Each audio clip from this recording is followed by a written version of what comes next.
players will be in it. Probably David Hammonds will make an appearance.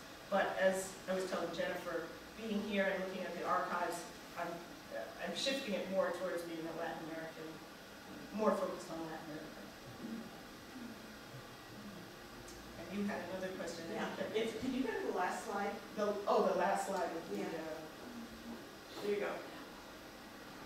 That one. Which one? This one. This one. Oh, I'm assuming, and I could be wrong because you said you couldn't video it, that was a dance.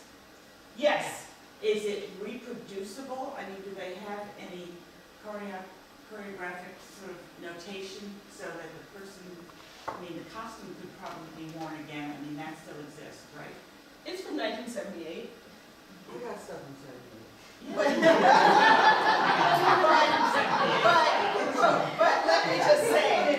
let me just say, these were artists working with ephemeral materials. There are two things going on. Pantyhose and sand don't last forever. These were two artists that were now dig this. Marion Hassinger, Singing and Boogie. I called them up. They said, great, I want to put you in this show. I want some work. And they're like, okay. So they said, pantyhose and sand don't last for 40 years. So, okay. I said, okay, I'm going to have to commission you to make new works.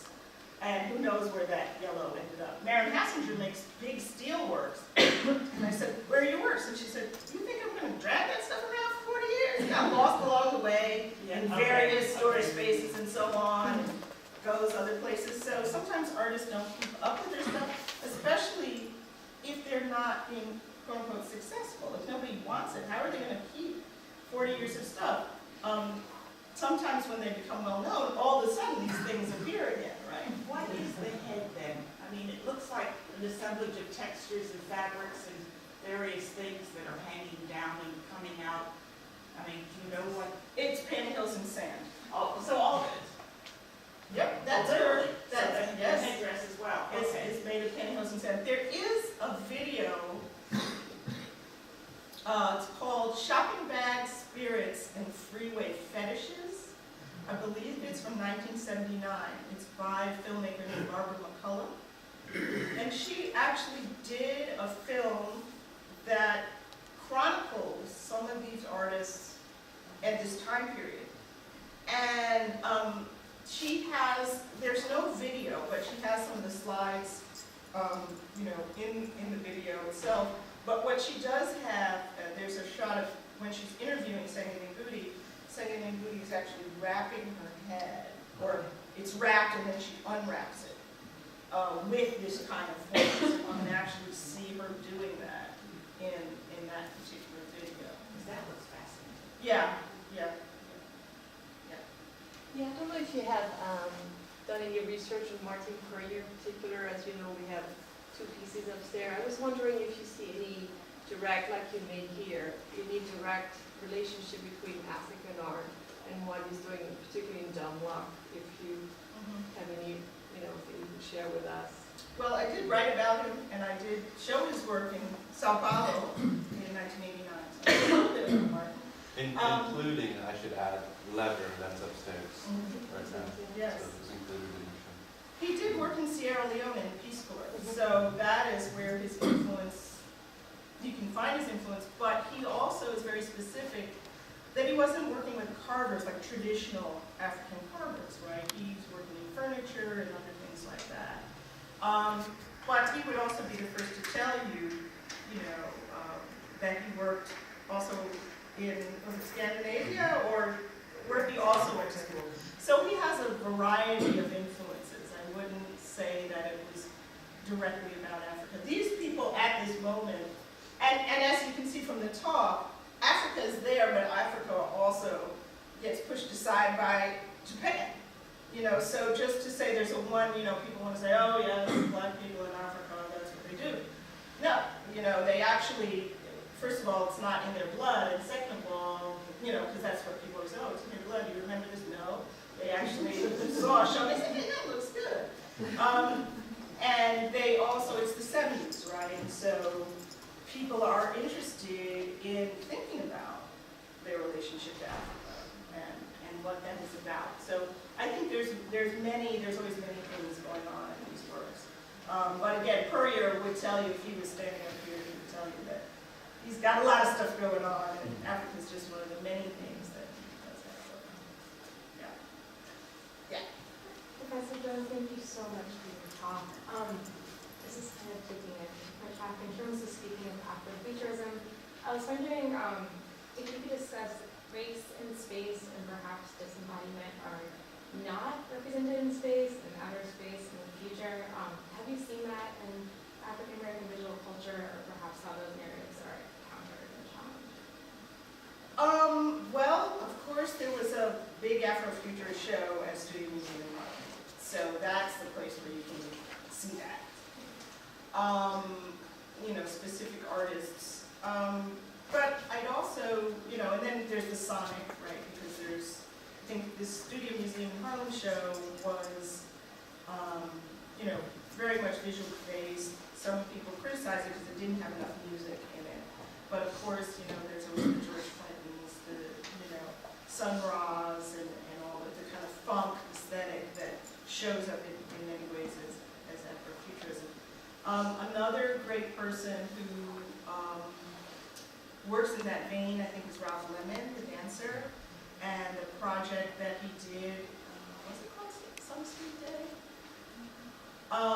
Anyway, the project that was at Studio Museum that was curated by Thomas Lax, where he did a show of photographs, and also there's a video where he works with a man named Walter in, I forgot what part of the South, where this man is basically, like some of these, self-taught artists making yards, he was making a spaceship on his own. It's a fantastic piece. It's just such a moving video if you get a chance to see that.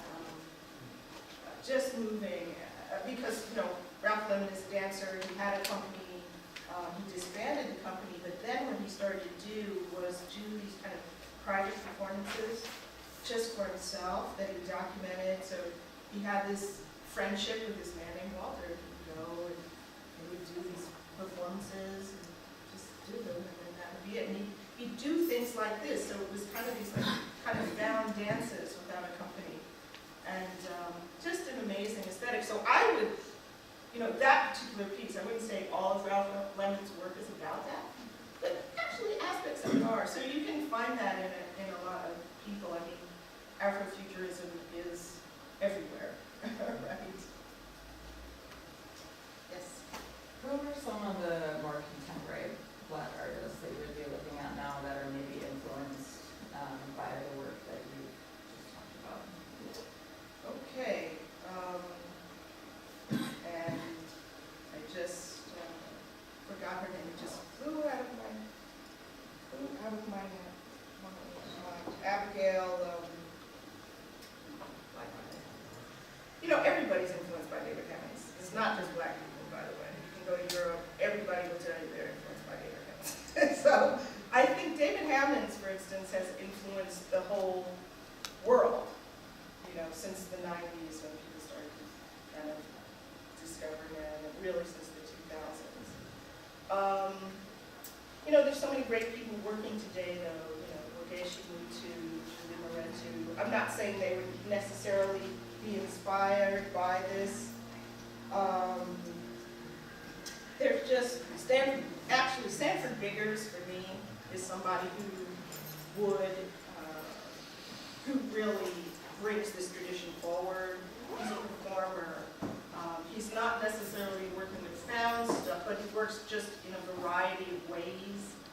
He's a musician, and he's also from LA, and what he also does is he brings in a kind of Asian influence into his work. So especially his early work is really, really influenced by, he lived in Japan for a year and did a number of works in Japan, and so they kind of link these Japanese and hip-hop culture. And of course that makes a lot of sense because of course when hip-hop was in the 90s, I think, you couldn't do too many performances because they were kind of shut down by policing because there was going to be violence. A lot of hip-hop artists went to Japan and performed, so there grew this kind of very big market for hip-hop in Japan. So, and he actually talks about that as well. So So I think Sanford Biggers would be, if I had to choose one person, that would be it. But, you know, there's so many people, there's so many good people that you can think about that would be influenced by him. And again, not just African Americans. How do you spell that last name? Hammonds? No, Biggin? Biggers. He's actually the cousin of John Biggers, who was a painter in Texas. And he's kind of a cousin like my cousin. He's influenced by him as well. And actually, he's also somebody whose work has an Afrofuturist aspect to it, because there's a recent body of work that he's done with quilts. Because he's thinking about, there's a whole theory of quilts being maps on the Underground Railroad. So he takes that idea and he makes these, he decided that Harriet Tubman is a astronaut because she uses the stars to take people to freedom. So he has this whole body of work where he has quilts, Harriet Tubman as an astronaut, and, you know, so he's thinking about this kind of Afrofuturist space age, that links us back to 19th century formations as well. Thank you so much.